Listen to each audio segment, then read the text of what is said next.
গল্পের আশাবাই অগ্নিলা চ্যানেলে আপনাদের সবাইকে স্বাগত জানাচ্ছি। আপনারা আজ শুনবেন হুমায়ুন আহমেদের লেখা বৃষ্টি বিলাস। বইটি প্রথম প্রকাশিত হয়েছিল 2000 সালে।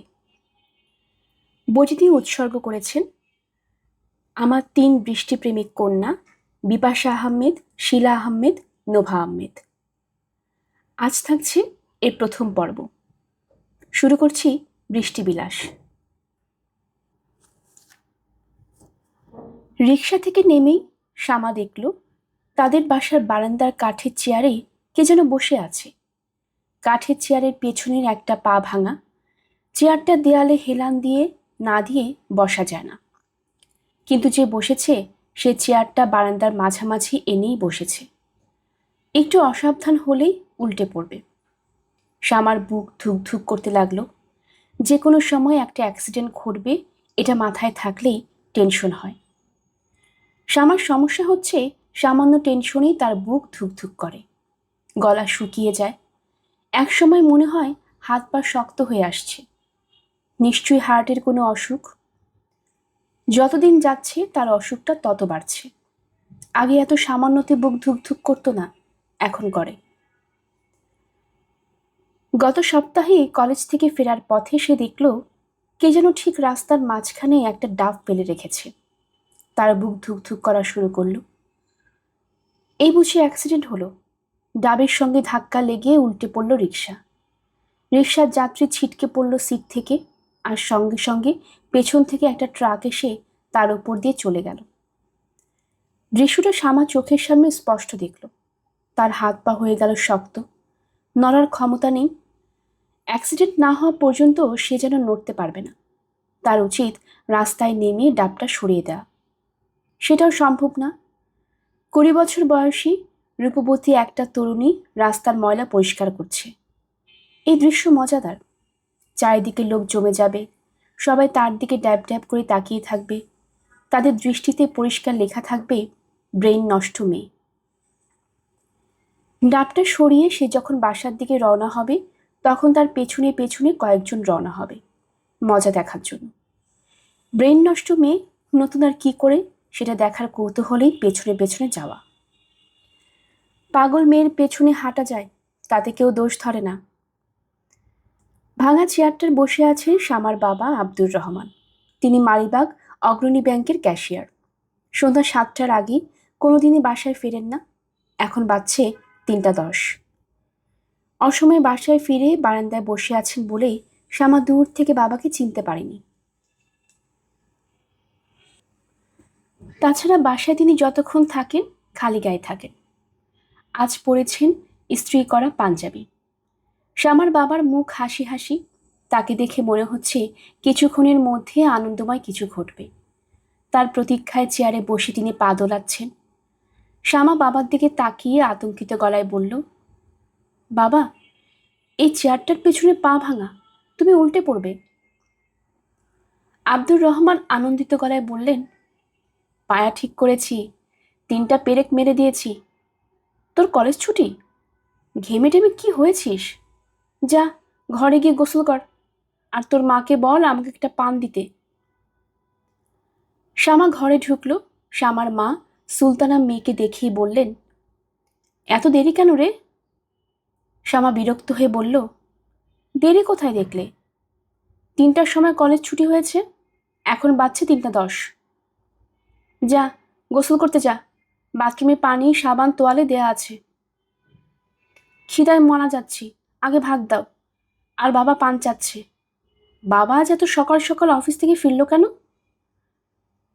সুলতানা হাসি মুখে বললেন, তার অফিসে কয়েকজন কলিগ আসবে, বিকালে চা খাবে। তুই দাঁড়িয়ে আছিস কেন? গোসলে যা। শ্যামা শীতল গলায় বলল, ঘটনা কি বলো তো মা? আমাকে গোসল করানোর জন্য এত ব্যস্ত হয়ে গেছো কেন? সুলতানা হড়বড় করে বললেন, কোনো ঘটনা না। ঘটনা আবার কি? তোর বাবার কয়েকজন বন্ধু বিকালে চা খেতে আসবে। অফিসের বন্ধু বান্ধবরা চা খেতে আসতে পারে না? শ্যামা তীক্ষ্ণ গলায় বলল, চায়ের ট্রেনে তাদের সামনে সেজে গুজে আমাকে যেতে হবে, তাই তো? ঘটনা এরকম কিনা সেটা বলো। সুলতানা চুপ করে রইলেন। শ্যামা বলল, ছেলে কি করে? তোর বাবার অফিসে চাকরি করে, নতুন ঢুকেছে, জুনিয়র অফিসার। বাহ, ভালো তো। শ্বশুর জামাই এক অফিসে চাকরি করবে, দুপুরে টিফিন ক্যারিয়ার খুলে খাবার ভাগাভাগি করে খাবে, শ্বশুর জামাইকে সেধে খাওয়াবে, জামাই খাওয়া দাওয়া শেষ করে শ্বশুরের জন্য চমন বাহার দেওয়া পান নিয়ে আসবে। সুলতানা ফিক করে হেসে ফেললেন। শ্যামা কঠিন গলায় বলল, হাসবে না মা, তোমার হাসি অসহ্য লাগছে। আমি মরে গেলেও চা নিয়ে কারোর সামনে যাব না, এটা আমার শেষ কথা। আচ্ছা ঠিক আছে, না গেলে না যাবি, যা গোসল করতে যা। গোসল করে যে শাড়িটা পরবি সেটাও বাথরুমে আছে, তোর বাবা কিনে এনেছে। তোর বাবা যে কিনতে পারে তাই জানতাম না। গোসল করতেও যাব না, গা ঘামা অবস্থায় থাকবো। খিদে বেশি লেগেছে, আগে ভাত খেয়ে নিবি? ভাত খাবো না, গেস্ট না আসা পর্যন্ত ছাদে দাঁড়িয়ে থাকবো, গায়ে আরো রোদ লাগাবো, রোদে গায়ের চামড়া জ্বালিয়ে ফেলবো। তোর যা ইচ্ছা করিস, একটু ঠান্ডা হ। লেবু শরবত খাবি? গরম থেকে এসেছিস, লেবুর শরবত ভালো লাগবে। লেবুর শরবত খাবো না। বাবা পান চাচ্ছে, এখনো পান দিচ্ছ না কেন? শ্যামা মার সামনে থেকে সরে গেল, ঢুকলো বাথরুমে। বাথরুমে গোসলের সরঞ্জাম সুন্দর করে সাজানো, বালতি ভর্তি পানি, নতুন একটা সাবান, এখনো মোড়ক খোলা হয়নি। সাবানের পাশে নতুন একটা টুথব্রাশ। বাথরুমের দড়িতে হালকা সবুজ রঙের তাঁতের শাড়ি ঝুলছে। এই শাড়িটা শ্যামার বাবা আজ কিনে এনেছেন। বাবার রুচি খুবই খারাপ, কটকটে রং ছাড়া কোনো রং তার চোখে ধরে না, কিন্তু এই শাড়ির রংটা ভালো। মাথায় পানি ঢালতে ঢালতে শ্যামার মনে হলো লাল কাচের চুড়ি থাকলে খুব ভালো হতো। সবুজ শাড়ির সঙ্গে হাত ভর্তি লাল চুড়ি খুব মানায়, সাদা শাড়ির সঙ্গে মানায় নীল চুড়ি। এ বাড়িতে পানির খুব টানাটানি, সাপ্লাইয়ের পানি ঝিরঝির করে 3-4 ঘন্টা এসেই বন্ধ। জমা করে রাখা পানি খুব সাবধানে খরচ করতে হয়। কেউ পানি বেশি খরচ করলে তার দিকে সবাই এমনভাবে তাকায় যেন চোখের সামনে মূর্তিমান পানি খেকো শয়তান। আজ শ্যামার সেই ভয় নেই, পুরো বালতি শেষ করলেও কেউ কিছু বলবে না। শ্যামা মনের আনন্দে মাথায় পানি ঢালতে লাগলো। ঠান্ডা পানিতে এত আরাম লাগছে। শ্যামার ধারণা, গায়ে প্রচুর পানি ঢাললে শুধু যে শরীরের নোংরা দূর হয় তা না, মনের ময়লাও খানিকটা হলেও ধুয়ে চলে যায়। এই জন্যই মন ভালো লাগে।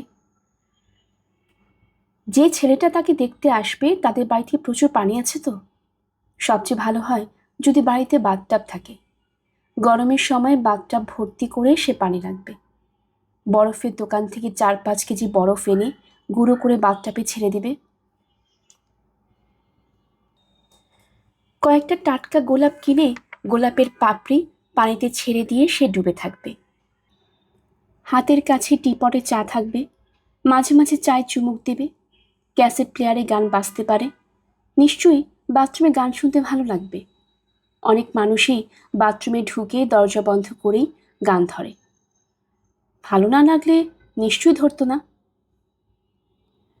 সুলতানা বাথরুমের দরজায় ধাক্কা দিলেন, অবাক হয়ে বললেন, শ্যামা, ভাত তরকারি সব ঠান্ডা হয়ে যাচ্ছে, এতক্ষণ কি করছিস? শ্যামা হালকা গলায় বলল, বালতির পানি সব শেষ হয়ে গেছে মা, আরও পানি লাগবে। আর পানি পাবো কোথায়? বাড়িওয়ালা চাচার ঘর থেকে আনাও, সারা গায়ে সাবান মেখে বসে আছি, পানি শেষ।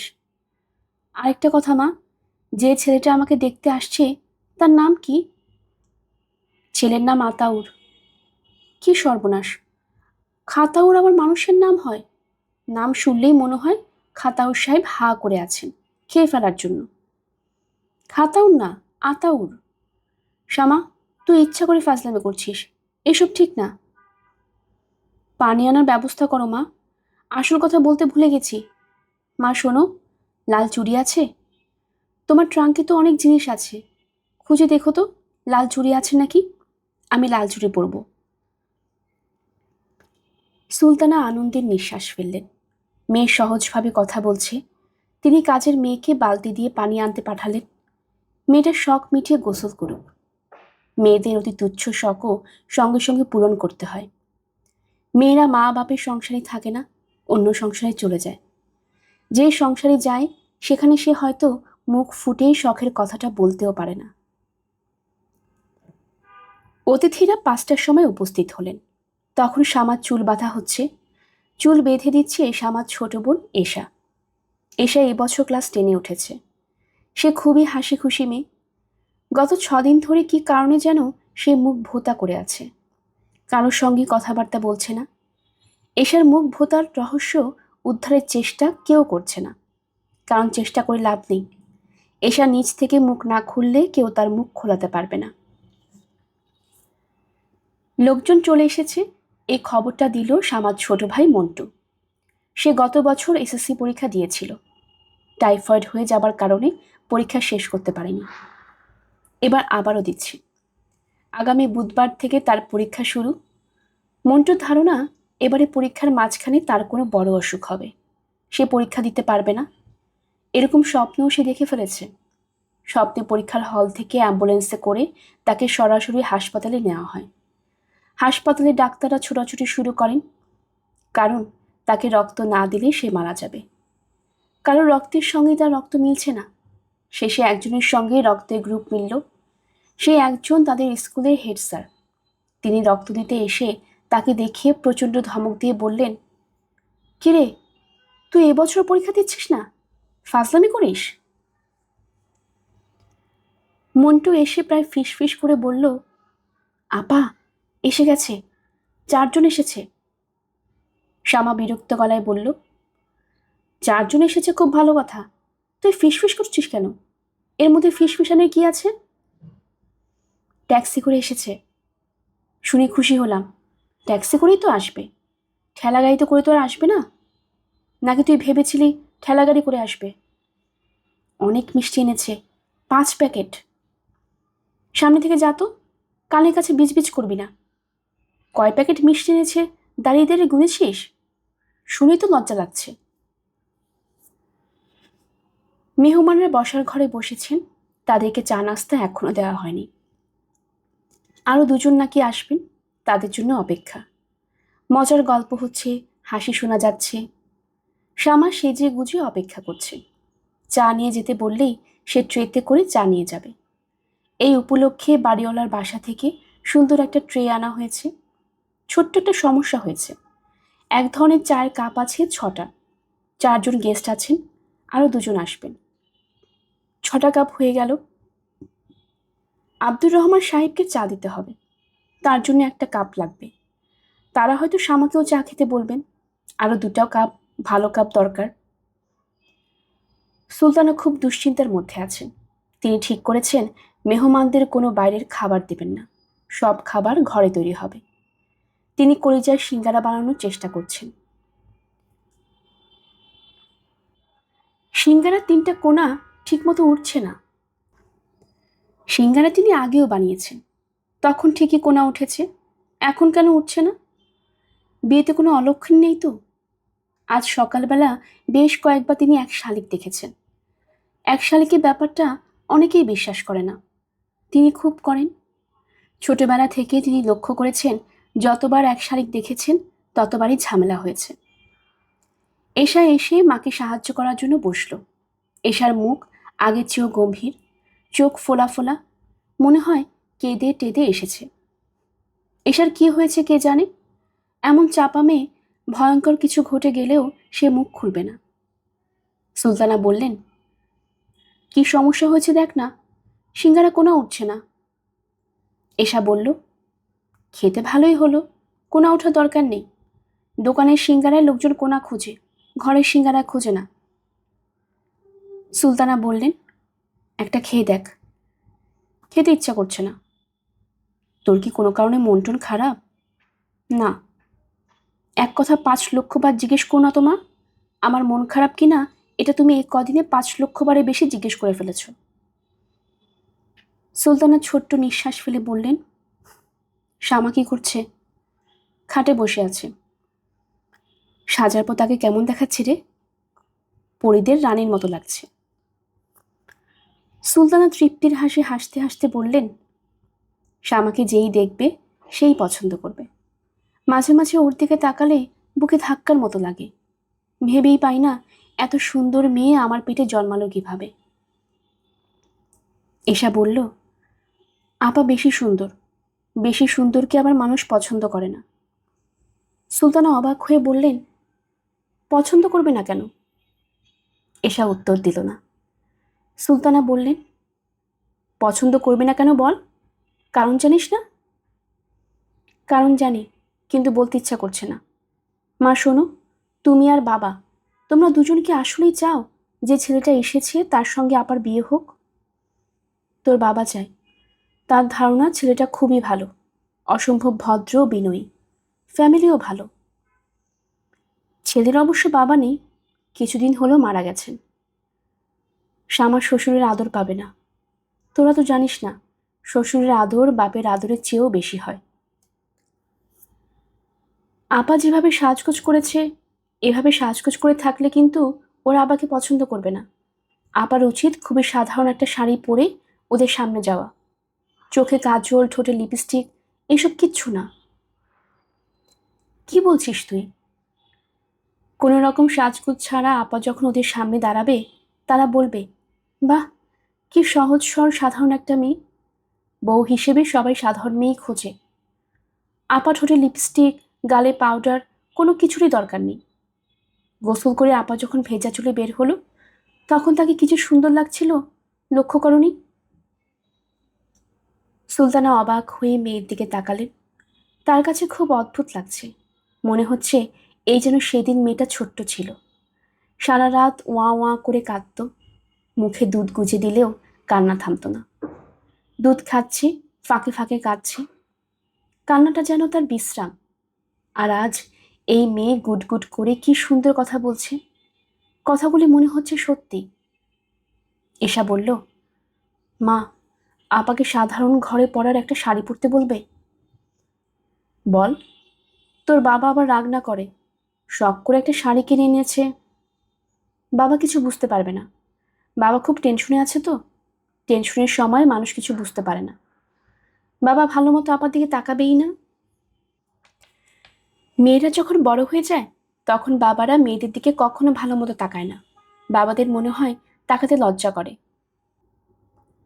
সুলতানা ছোট মেয়ের কথা শুনে মুগ্ধ হয়ে গেলেন। এই মেয়েটার ভালো বুদ্ধি আছে। মেয়েটার বুদ্ধির খবর এই পরিবারে আর কেউ জানে না, শুধু তিনি জানেন। এই নিয়ে তার দুশ্চিন্তাও আছে। মেয়েদের বেশি বুদ্ধি ভালো না। বেশি বুদ্ধির মেয়ে কখনো সুখী হয় না। সংসারে যে মেয়ের বুদ্ধি যত কম, সে তত সুখী। শ্যামা খুব সহজ ভঙ্গিতেই চায়ের ট্রে নিয়ে ঢুকলো। সে ধরেই নিয়েছিল ঘরে ঢোকা মাত্র সবাই একসঙ্গে তার দিকে তাকাবে এবং সঙ্গে সঙ্গে তার হাত পা শক্ত হয়ে যাবে। দেখা গেল সবাই তার দিকে তাকালো না। আতাউর নামের ছেলেটা মাথা নিচু করেই বসেছিল। সেই মাথাটা আরো খানিকটা নিচু করে ফেলল। শ্যামা তার দিকে এক ঝলক তাকালো। এক ঝলকে তার অনেকখানি দেখা হয়েছে। ছেলেটা ছায়ার কচু গাছের মতো ফর্সা, হাতের নীল নীল শিরা বের হয়ে আছে, অতিরিক্ত রোগা। ঘুমের সমস্যা মনে হয় আছে। চোখের নিচে কালি, বাম চোখের নিচে বেশি কালি, ডান চোখে কম। মাথায় অনেক চুল আছে, চেহারা ভালো, গোঁফ নেই, এটাও ভালো। পুরুষ মানুষের নাকের নিচে গোঁফ দেখলে শ্যামার গা শিরশির করে, মনে হয় ঘাপটি বেড়ে মাকড়সা বসে আছে, তারা দিলে নাকের ফুটো দিয়ে ঢুকে যাবে। কালো আচকান পরা মুখ ভর্তি দাঁড়িয়ে এক ভদ্রলোক শ্যামার দিকে তাকিয়ে বললেন, এই যে মা, আমাদের জন্য চা নিয়ে চলে এসেছ, কেমন আছো গো মা? শ্যামা বলল, জি, আমি ভালো আছি। বসো মা, তুমি আমার পাশে বসো। এমন সুন্দর কন্যা পাশে নিয়ে বসাও এক ভাগ্যের ব্যাপার। আচকান পরা ভদ্রলোক সরে গিয়ে শ্যামার জন্য জায়গা করলেন। শ্যামা সহজ গলায় বলল, আমি খাবারটা হাতে হাতে দিয়ে নিই, তারপর বসি।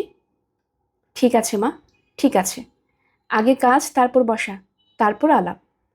আর এই জগতে খাওয়ার চেয়ে বড় কাজ তো কিছু নেই, কি বলেন আপনারা? কেউ কিছু বলল না, শুধু আতাউর নামের ছেলেটা কাশতে লাগলো। শ্যামা মনে মনে বলল, এই যে খাতাউর ভাইয়া, আপনার এই কাশি ঠান্ডার কাশি, না যক্ষা টক্ষা আছে? প্লেটে খাবার বাড়তে বাড়তে শ্যামা ভাবল, খাবারের প্লেট সবার আগে যিনি মুরব্বী তার হাতে দেয়া দরকার। তা না করে সে যদি যক্ষা রোগী খাতা ওরে হাতে দেয় তাহলে কেমন হয়? যক্ষা রোগী নিশ্চয়ই ভাবছে না তাকে প্রথম দেয়া হবে, তার কাশি আরও বেড়ে যাবে।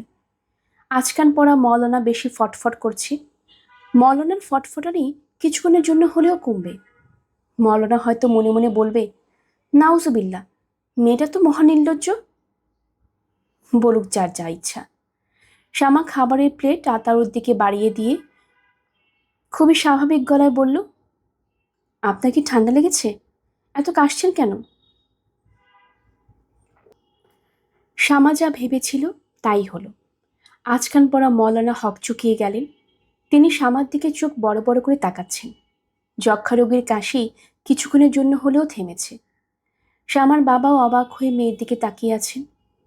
মনে হচ্ছে ঘটনা কি ঘটছে তিনি বুঝতে পারছেন না। আজকান পড়া মৌলানা নিজেকে সামলে নিয়ে বললেন, মা শোনো, পুরুষ মানুষকে কাশিকে তুচ্ছ করতে নাই। পুরুষ মানুষ চেনা যায় কাশি দিয়ে। কথায় আছে, ঘোড়া চিনি কানে, রাজা চিনি দানে, কন্যা চিনি হাসে, পুরুষ চিনি কাশে। আতাউরকে চিনতেছি তার কাশিতে, আর তোমারে চিনতেছি তোমার হাসিতে। শ্যামা লক্ষ্য করলো সবাই হাসতে শুরু করেছে, এমনকি তার বাবাও হাসছেন, যিনি কখনো হাসেন না, কারণ হাসিকে তিনি চারিত্রিক দুর্বলতা মনে করেন। সবাই হাসছে, শুধু যক্ষা রোগীর মুখে কোনো হাসি নেই। সে মাথা আরো নিচু করে ফেলেছে। কালো আজকান পরা মৌলানা পাত্রের মেজো চাচা সৈয়দ আওলাদ হোসেন নেত্রকোনা কোর্টে ওকালতি করেন। তিনিই পাত্রের অভিভাবক। বিয়ের কথাবার্তার সময় পাত্রের অভিভাবকরা ক্রমাগত কথা বলেন। সৈয়দ সাহেব তা ব্যতিক্রম নন। তিনি দাড়ি কমা ছাড়াই কথা বলে গেলেন এবং বিদায়ের আগে আগে অত্যন্ত নাটকীয় ভঙ্গিতে বললেন, যাবার আগে একটা কথা বলে যাই, কন্যা আমাদের সবারই অত্যন্ত পছন্দ হয়েছে, আলহামদুলিল্লাহ। শুধু কন্যা পছন্দ হয়েছে বললে ভুল বলা হবে, কন্যার পিতাকেও পছন্দ হয়েছে। বিয়ান সাহেবের সাথে দেখা হয় নাই, তার রান্না পছন্দ হয়েছে। সিঙ্গারা অনেক জায়গায় খেয়েছি, এরকম স্বাদের সিঙ্গারা খাই নাই। বিয়ান সাহেবকে দূর থেকে জানাই অন্তরের অন্তঃস্থল থেকে মোবারকবাদ। এখন বিবাহের তারিখ নিয়ে দুটা কথা। আমি সবচেয়ে খুশি হতাম আজকে রাতেই বিবাহ দিতে পারলে। সেটা সম্ভব না, আমাদের নিজেদের কিছু আয়োজন আছে। আমরা তো শহরের লোক না, গ্রামের লোক। বিয়ে শাদী সবাইকে নিয়ে যেতে হয়। কাজেই বিবাহ হবে ইনশাল্লাহ আষাঢ় মাসে। আব্দুর রহমান সাহেব, আপনার কিছু বলার থাকলে বলেন। আব্দুর রহমান সাহেব বিনীত ভঙ্গিতে বললেন, আপনারা যা ঠিক করবেন তাই হবে। এই মেয়ে এখন আপনাদের মেয়ে। আওলাদ হোসেন সবগুলি দাঁত বের করে দিয়ে বললেন, আলহামদুলিল্লাহ, এই যে আপনি বললেন আপনাদের মেয়ে, এতে সব কথা বলা হয়ে গেল। মেয়ে তো আমাদের অবশ্যই, আপনাদের বাড়িতে থাকতে দিয়েছি। আওলাদ সাহেব আজকাল এই পকেট থেকে আংটি বের করে শ্যামার আঙ্গুলে পরিয়ে দিলেন। শুধু আংটি না, আংটির সঙ্গে খামে ভর্তি টাকাও আছে, 1001 টাকা। আওলাদ সাহেব বললেন, এই যে 1001 টাকা দিলাম, এর একটা ইতিহাস আছে। ইতিহাস না বললে বুঝবেন না। হয়তো ভাববেন টাকা দিচ্ছে কেন, ছোট লোক নাকি। এখন ইতিহাসটা বলি। আজ আমাদের খুবই গরিবী হালত, সবসময় এরকম ছিল না। আমার পূর্বপুরুষরা ছিল ঈশ্বরগঞ্জের নওয়ানি জমিদার। তাদের নিয়ম ছিল কন্যাকে 1000 একটা আশরাফি দিয়ে মুখ দেখা। এই নিয়ম তো এখন আর সম্ভব না, তারপরেও পূর্ণস্মৃতি ধরে রাখা। শ্যামা বাবার চোখের ইশারায় তার হবু চাচা শ্বশুরকে পা ছুঁয়ে সালাম করে বোকার মতো দাঁড়িয়ে রইল। তার কাছে মনে হচ্ছে সে একটা নাটকে পাঠ করছে, যে নাটকে তার চরিত্রটা খুবই গুরুত্বপূর্ণ, কিন্তু কোনো সংলাপ নেই। পরিচালক তাকে বুঝিয়েও দেননি স্টেজে উঠে কি করতে হবে। 1001 টাকা ভর্তি খামটা হাতে নিয়ে দাঁড়িয়ে থাকতে খুবই অস্বস্তি লাগছে। এটা যদি কোনো হাসির নাটক হতো তাহলে সে খাম খুলে টাকাগুলি বের করে গুনতে শুরু করত এবং একটা নোট বের করে বলতো, এই নোটটা ময়লা, বদলে দিন। কিন্তু এটা কোনো হাসির নাটক না, খুবই সিরিয়াস নাটক। নাটকের কেন্দ্রীয় চরিত্রে একজন ঈশ্বরগঞ্জের নওয়ানী জমিদারের উত্তর পুরুষ সৈয়দ ওয়ালিউর রহমান এবং আবেগে আপ্লুত হয়ে কাঁদছেন এবং রুমালে চোখের পানি মুছছেন। নাটকের আরেক চরিত্র শামার বাবা আব্দুর রহমানের সাহেবের চোখেও পানি। অন্যান্য পার্শ্ব চরিত্রেরা উকিঝুঁকি দিচ্ছে। মন্টুকে দেখা যাচ্ছে, সে ব্যাপার দেখে পুরোপুরি হকচকিয়ে দিয়েছে। তার হাতে একটা পানির গ্লাস। শামার মনে হলো যে কোনো মুহূর্তে সে হাত থেকে পানির গ্লাস ফেলে দেবে।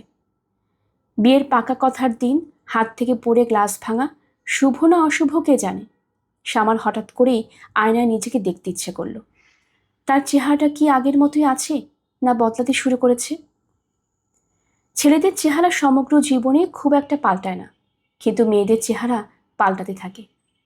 কুমারী অবস্থায় তাকে একরকম চেহারা, বিয়ের কথাবার্তা ঠিকঠাক হবার পর হয় অন্যরকম চেহারা, বিয়ের পর আরেক রকম চেহারা, মা হবার পর চেহারা আবার পাল্টায়।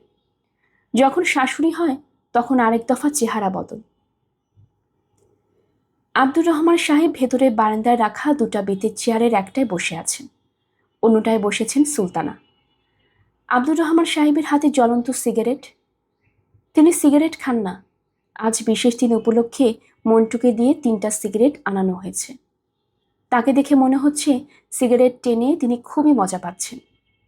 সুলতানা বললেন, চা খাবে? আব্দুর রহমান তৃপ্তির নিঃশ্বাস ফেলে বললেন, চা 1 কাপ খাওয়া যায়। তোমার চা বানানোর দরকার নেই, বড় মেয়েকে বলো চা বানিয়ে আনুক। বিয়ে হয়ে যাচ্ছে, কাজকর্ম শিখবে না? সুলতানা বললেন, মেয়েকে এখন আমি মরে গেলেও চুলার কাছে যেতে দেব না।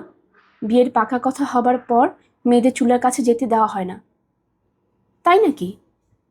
অনেক নিয়মকানুন আছে। চুল খোলা রেখে বাইরে বের হওয়া নিষেধ, রাতে বিছানায় একা থাকা নিষেধ। বলো কি, জানতাম না তো। সুলতানা চা বানানোর জন্য উঠে দাঁড়ালেন। আব্দুর রহমান স্ত্রীর দিকে তাকিয়ে নরম গলায় বললেন, চা কিন্তু 2 কাপ আনবে। চা খেতে খেতে বুড়ো বুড়ি গল্প করি। মেয়ের বিয়ে হয়ে যাচ্ছে, এখন তো আমরা বুড়ো বুড়ি, তাই না? আর এশাকে একটু পাঠাও, ওর সঙ্গে কথা আছে। ওর সঙ্গে কি কথা আছে? কথা আছে। সব কথা তোমাকে বলা যাবে নাকি? বাপ মেয়ের আলাদা কথা থাকবে না? শুধু মা মেয়ে রাত জেগে গুটুর গুটুর, তা হবে না।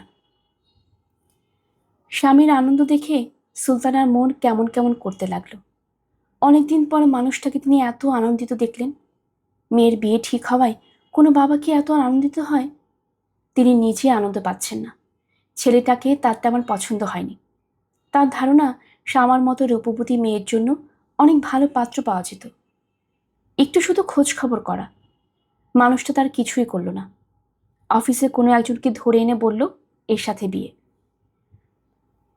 এসা বাবার সামনে এসে দাঁড়ালো।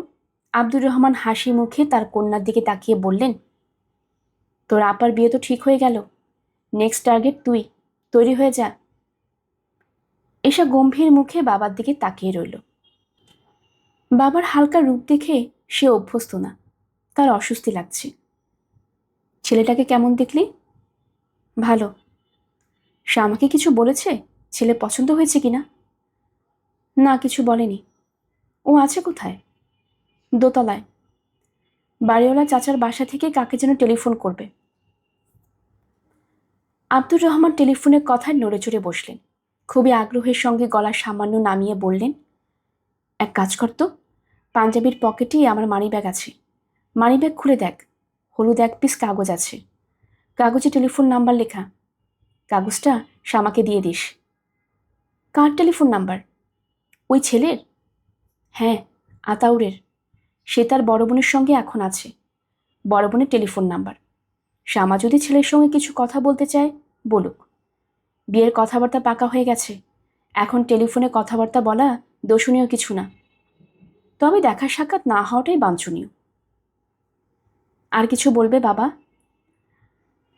আব্দুর রহমান সাহেবের মেয়ের সঙ্গে আরও কিছুক্ষণ গল্প করার ইচ্ছা ছিল। মেয়েদের সঙ্গে দিনের পর দিন তার কোনো কথা হয় না, কথা বলার মতো সুযোগই তৈরি হয় না। আজ একটা সুযোগ তৈরি হয়েছে। তিনি সুযোগটা ব্যবহার করতে চাচ্ছিলেন, সেটা সম্ভব হলো না। এশা তার সঙ্গে কথা বলতে আগ্রহ বোধ করছেন না। তার ভাবভঙ্গি দেখে মনে হচ্ছে সে বাবার সামনে থেকে চলে যেতে পারলে বাঁচে, যেন সে বাবার সঙ্গে কথা বলছে না, কথা বলছে তার স্কুলের রাগী অ্যাসিস্ট্যান্ট হেডমাস্টারের সঙ্গে। আব্দুর রহমান সাহেবের মন সামান্য খারাপ হলো, তবে তিনি মন খারাপ ভাবটাকে তেমন গুরুত্ব দিলেন না। মেয়েরা বড় হলে বাবার কাছ থেকে দূরে সরে যাবে, এটাই স্বাভাবিক। জগতের অনেক সাধারণ নিয়মের মধ্যে একটা নিয়ম হলো, মেয়েরা বড় হলে মার দিকে ঝুঁকে পড়ে, ছেলেরা ঝুঁকে বাবার দিকে। তার ক্ষেত্রে এটাও সত্যি হয়নি। মন্টু তার ধারে কাছে আসে না। মন্টু হয়তো টিভি দেখছে, বাবার পায়ের শব্দ শুনলে ফট করে টিভি বন্ধ করে দেবে, চোখ মুখ শক্ত করে বসে থাকবে। বাবা ঘরে ঢুকলে সে উঠে পাশের ঘরে চলে যাবে। এই অবস্থা চলতে দেওয়া যায় না। আব্দুর রহমান ঠিক করলেন এখন থেকেই সম্পর্ক সহজ করার চেষ্টা করবেন। মন্টুকে সঙ্গে নিয়ে মাঝে মধ্যে টিভি প্রোগ্রাম দেখবেন। দেশের লাইন নাকি নিয়েছে, অনেক কিছু দেখা যায়, তাই বাপ বেটায় মিলে দেখবেন। তিনি এখনো কিছু দেখেননি, টিভির সামনে বসলেই তার মাথা ধরে যায়। মনে হয় চোখের কোনায় সমস্যা, ডাক্তার দেখাতে হবে। ছানি পড়া বয়স হয়ে গেছে, চোখে ছানি পড়ে গেছে হয়তো। সুলতানা চা নিয়ে এলেন না। মন্টু এক কাপ চা হাতে নিয়ে ভয়ে ভয়ে বাবার সামনে দাঁড়ালো। সেই চায়ের কাপটা বাবার হাতে দেবে না মেঝেতে নামিয়ে রাখবে, সেটা বুঝতে পারছে না। বাবার সামনে কোনো টেবিল নেই। আব্দুর রহমান ছেলের হাত থেকে কাপ নিতে নিতে বললেন, তোর মা কোথায়? রান্না করছেন। আব্দুর রহমান বিরক্ত বোধ করলেন। ছেলেকে দিয়ে চা পাঠানো ঠিক হয়নি। বাবাকে চা নাস্তা দেওয়া মেয়েদের কাজ। ছেলেকে দিয়ে এইসব কাজ করালে ছেলেদের মধ্যে মেয়েলি স্বভাব চলে আসে। আজকাল একটা কথা খুব শুনতে পাচ্ছেন, ছেলে মেয়ে বলে আলাদা কিছু নেই, ছেলেও যা মেয়েও তা।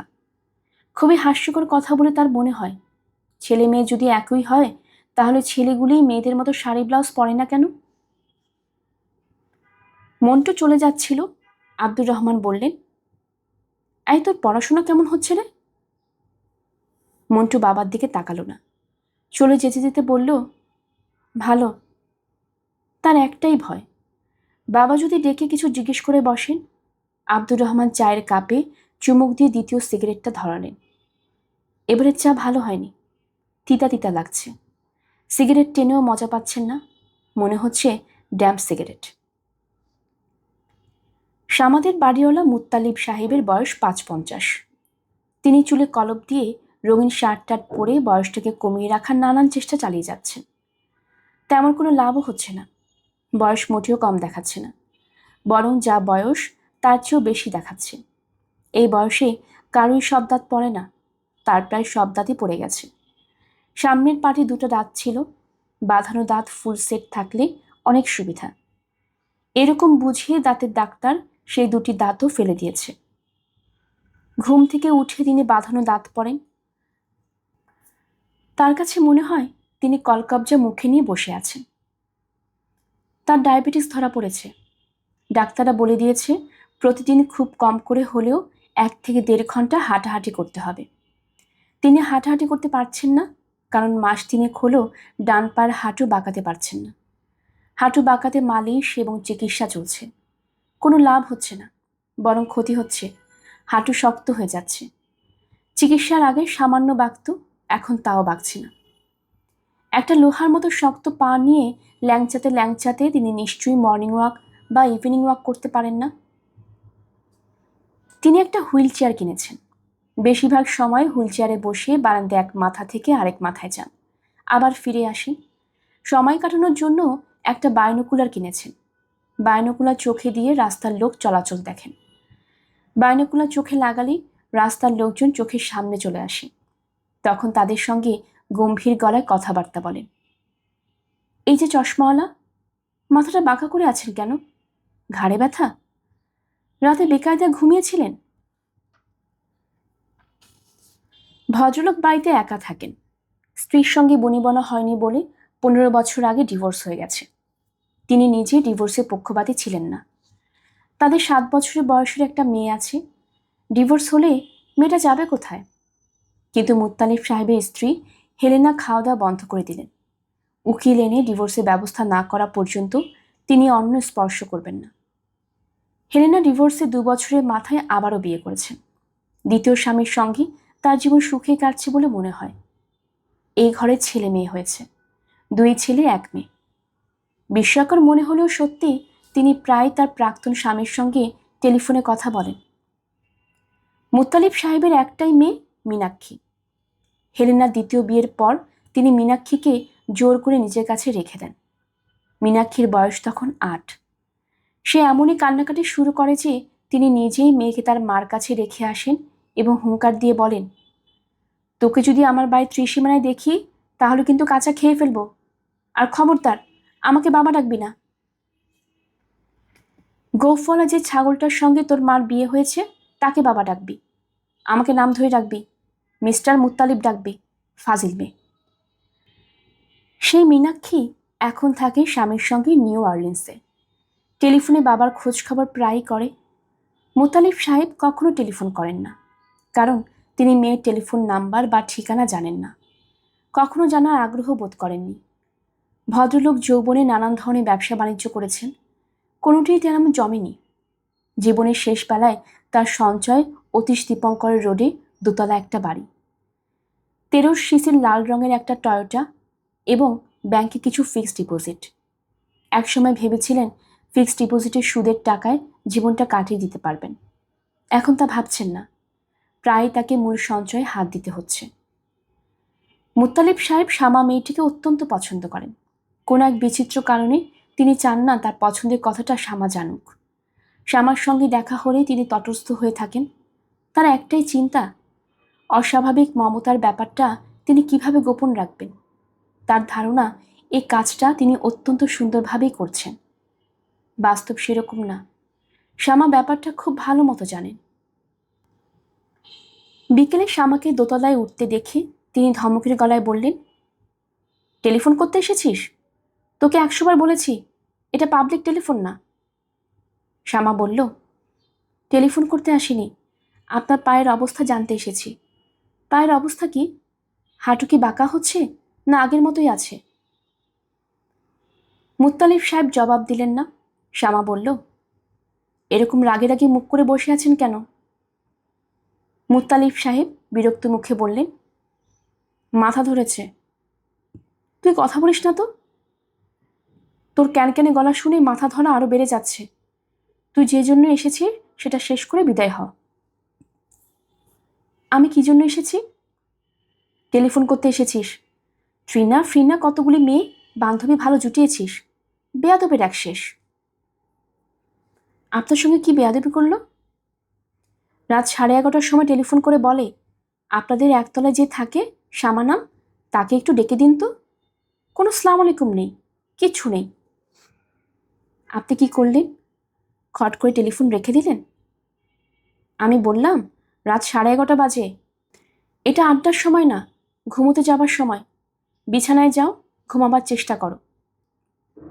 এটা বলে খট করে টেলিফোন রেখে দিলেন। খট করে রাখলাম না, যেভাবে রাখতে হয় সেভাবেই রাখলাম। তুই দুনিয়ার মানুষকে আমার টেলিফোন নাম্বার দিচ্ছিস সেটা ঠিক না। আর দেব না। যাদেরকে দিয়েছিস তাদের বলে দিবি কখনো যেন এই নাম্বারে তোকে খোঁজ না করে। আচ্ছা, বলে দেব। আপনি দয়া করে রাগে দাঁত কিরমির করবেন না, আপনার ফলস দাঁত খুলে পড়ে যাবে। শামা হাসছে। মুত্তালিব সাহেব ছোট্ট করে নিঃশ্বাস ফেললেন। মেয়েটা খুবই সুন্দর করে হাসছে, দেখলেই মায়া লাগে। মুত্তালিব সাহেবের এখন বলতে ইচ্ছে করছে, শামা শোন, তোর বন্ধুদের বলিস টেলিফোন করতে, আমি তোকে ডেকে দেব। শামা বলল, চাচা, ডাক্তার যে আপনাকে বলেছে দেয়াল ধরে হাঁটতে, আপনি কি হাঁটছেন? না। আসুন, আমার হাত ধরে ধরে হাঁটুন। প্রতিদিন আমি 8 ঘন্টা করে আপনাকে হাঁটা প্র্যাকটিস করাবো। তার বদলে আমাকে কি করতে হবে? তার বদলে আপনি আমাকে 8 ঘন্টা ধরে টেলিফোন করতে দেবেন। ঠিক আছে চাচা? না, ঠিক নেই। আজ বিকেলে তোদের এখানে কে এসেছিল? খাতাউর সাহেব এসেছিলেন। খাতাউরটা কে? এখনও কেউ না, তবে ভবিষ্যতে আমার হাজবেন্ড হয়ে আসতে নামতে পারেন, সম্ভাবনা উজ্জ্বল। মুত্তালিব সাহেব হুইল চেয়ারে সোজা হয়ে বসলেন। কনে দেখার মতো বড় একটা ব্যাপার ঘটেছে, অথচ কেউ তাকে খবরও দেয়নি। খবর পাঠালে তিনি কি উপস্থিত হতেন না? হাঁটুতে সমস্যা, তাই বলে হাঁটাহাঁটি তো পুরোপুরি বন্ধ না। ছেলে কি করে? বাবার অফিসে চাকরি করে। দেশ কোথায়? দেশ হলো বাংলাদেশ। কোন জেলা? গ্রামের বাড়ি কোথায়? জানি না। ছেলের নাম কি সত্যি খাতাউর? জি না, ভালো নাম আতাউর, তবে সব মহলে খাতাউর নামে পরিচিত। শ্যামা আবারও হাসছে। মুত্তালিব সাহেব শ্যামার দিকে মন খারাপ করে তাকিয়ে আছেন। হাসি খুশি এই মেয়েটা বিয়ের পর নিশ্চয়ই তার কাছে আসবে না, সহজ ভঙ্গিতে গল্প করবে না। চাচা, হুম, আমি কি আজ শেষবারের মতো আপনার টেলিফোনটা ব্যবহার করতে পারি? আমার যে বিয়ে ঠিক হয়ে গেছে, এই খবরটা বন্ধুদের দেব। মুত্তালিব সাহেব শার্টের পকেট থেকে টেলিফোনের চাবি বের করে দিলেন। তিনি তার টেলিফোন সবসময় তালাবদ্ধ করে রাখেন। শ্যামা সবসময় খুব আয়োজন করে টেলিফোন করে। টেলিফোন সেটের পাশে ইজি চেয়ার, সে ইজি চেয়ারে গায়ে দিয়ে শুয়ে পড়ে। টেলিফোন সেটটা রাখে নিজের কোলে। কথা বলার সময় তার চোখ থাকে বন্ধ। চোখ বন্ধ থাকলে যার সঙ্গে কথা বলা হয় তার চেহারা চোখে ভাসে, তখন কথা বলতে ভালো লাগে। হ্যালো ত্রিনা। হুম, কি করছিলি? কিছু করছিলাম না, আচার খাচ্ছিলাম। কিসের আচার? তেঁতুলের আচার। খাবি? হুম, খাবো। শ্যামা হাসছে, ত্রিনাও হাসছে। শ্যামা তার বিয়ের খবরটা কিভাবে দেবে ঠিক গুছিয়ে উঠতে পারছে না। ত্রিনা বলল, 17 তারিখের কথা মনে আছে? মীরার বিয়ে। হুম, মনে আছে। বাসা থেকে পারমিশন নিয়েও রাখবি। আমরা সারা রাত থাকবো, খুব হুল্লোড় করব। জিনিয়া বলেছে সে তার বাবার কালেকশন থেকে 1 বোতল শ্যাম্পেন নিয়ে আসবে। দরজা বন্ধ করে শ্যাম্পেন খাওয়া হবে। সারা রাত থাকতে দেবে না? অবশ্যই দেবে, না দেবার কি আছে? তুই তো কচি খুকি না। আমার বাসা অন্য সব বাসার মতো না। কোনো কথা শুনতে চাচ্ছি না, যেভাবেই হোক পারমিশন আদায় করবি। আচ্ছা দেখি। তুই একটু ধর তো শ্যামা, আমার হাতের তেঁতুল শেষ হয়ে গেছে।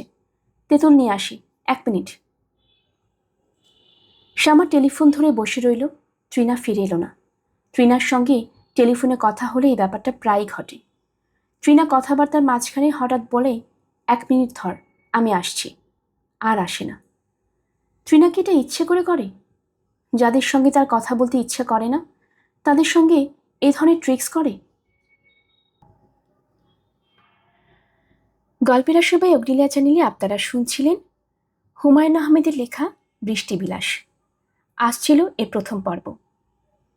নতুন আপনারা যারা আমাদের চ্যানেলটি শুনছেন, কাইন্ডলি চ্যানেলটি সাবস্ক্রাইব করে নেবেন। আমাদের চ্যানেলে অনেকগুলো গল্প পাঠ করা হয়েছে, আশা করছি আপনাদের সবার কাছে ভালো লাগবে।